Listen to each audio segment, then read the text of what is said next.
MMA fans, what's up? I thought tonight would be the perfect night to do my, I don't know if I would say comeback video, but MMA video, related video. It's been a long time. I think my last video was UFC 82, and I think tonight was the most appropriate night because it's the first time we've ever got to see a co-promoted show, a show that doesn't necessarily have a lot of organizational bias to it like some organizations have. I'm not going to just say the UFC, I'm going to say some organizations, but more so none than the UFC. But this was definitely a great night, a night where Affliction band was to be put on for months now, and then, you know, midway through the UFC decided, you know, hey, we're going to put on a show and bill it as, you know, if you want to see the #1 fighter, we're going to throw it at you for free.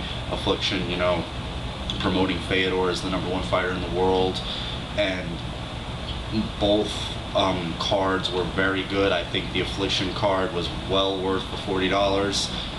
Phenomenal main card. Very disappointed with the fact that Fedor's brother Alexander could not compete against Buentello. I think that would have been a fantastic fight.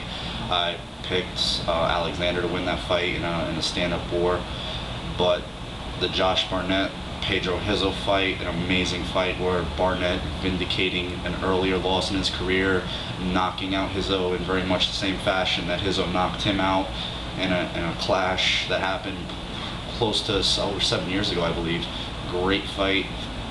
And then in the next fight, Andrei Arlovsky looks like he's returned to form, looks like the killer of old, coming out and dissecting Ben Rothwell. A really fantastic stand-up display. He kind of looked like he did in that Cabbage fight, the fight that he had before the first Sylvia fight, where he was using the leg kicks, the high kicks, the knees, just the combinations.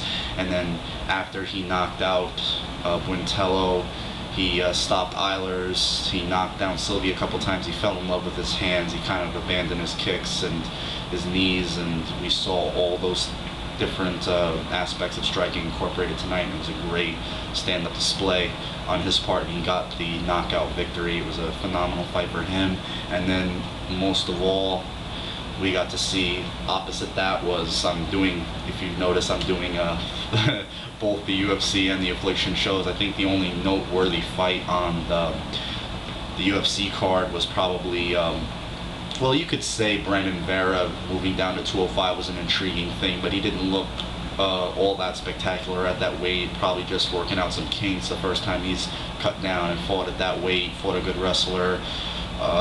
Was on top of Andy for quite a while, but really didn't seem to do much. He just kind of grinded out a 3-round decision. We were all just kind of waiting just to see Anderson Silva make his 205-pound debut, because there's really not much left for him at 185. Probably Patrick O'Tay, maybe another rematch with Dan Henderson in a fight that I totally misjudged because I thought Henderson was going to beat him, but that, you know, was not the case. And he takes on James Irvin, a guy I thought would give him a little problem on the feet, but I thought Anderson would end up winning that fight, and he didn't take him long. Ended up catching a kick and just lambasting and splitting open Irvin pretty badly. Kind of the way that he didn't, kind of sort of similar to the way he hit Marquardt on the feet when he rocked him. Not when he finished him, but he rocked him, but he finished him in a similar fashion where he just got on top of him and just pounded him out. Very quick fight. And then right after that, we had Fedor versus Sylvia. This is a fight that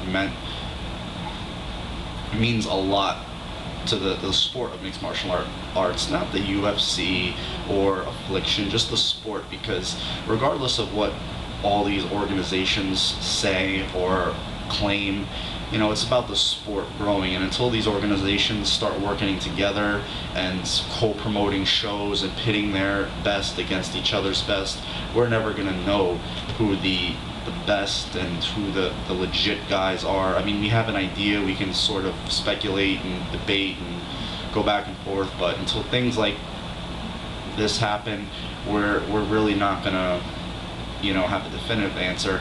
Tonight was a first step in that direction. We got to see Fedor versus Tim Sylvia, a fight that a lot of people thought was going to be, you know, finally Fedor's undoing. He hasn't fought nobody legit in 2 years. Dana White himself, he's fought tomato cans, 185-pound Matt Lindland, an old Mark Coleman, a guy in which he was putting his originally putting his new heavyweight phenom up against Brock Lesnar, and he was unable to compete in that upcoming card, 87, because of a knee injury. It was kind of funny irony there. And claiming that he's a farce and this and that. And Tim Sylvia is a guy who's been at the top, and he's been in the mix of the heavyweight picture in the UFC for the last 6 years now. Fedor originally won the UFC, the Pride heavyweight title, same time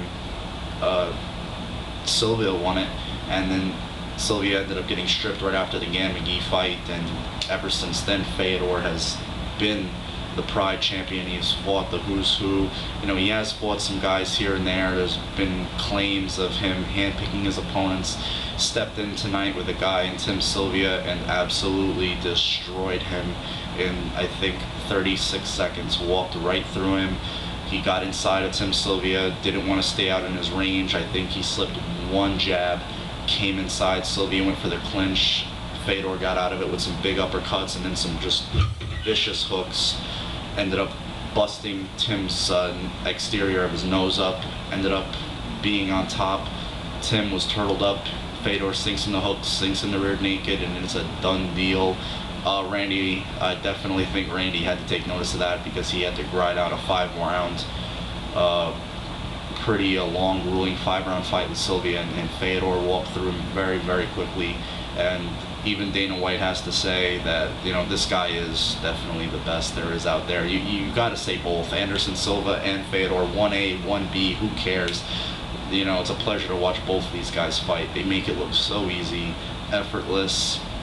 They're both very gracious, very humble. How can you not like either of them? An awesome night for the sport.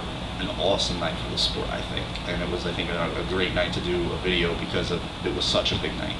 And we got to see, arguably one of the best cards ever put together. I think the Affliction card was definitely an awesome card. And the UFC card wasn't that bad either. Had like some intrigue with Brandon going down to 205, which I think is a really good weight class for him. I think he'll, long term, 2, 3, 4 fights in, you'll definitely see a wrecking machine at that weight class with him. And Anderson doesn't look like he missed a beat at 205. He's definitely a handful, and I think the UFC has plans of him, making a run in that division. I think their hope is that Liddell wins against Evans. Evans goes on, Liddell goes on and fights Forrest Griffin for the light heavyweight title, and then we'll see what happens, who they pit Anderson Silva up next against, because we're not going to know till then.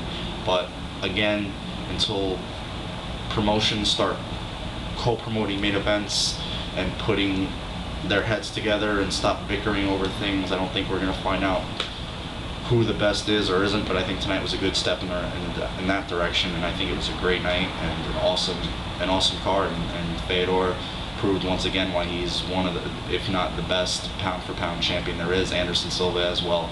Until then, you guys have a great night, good rest of the weekend, and take care.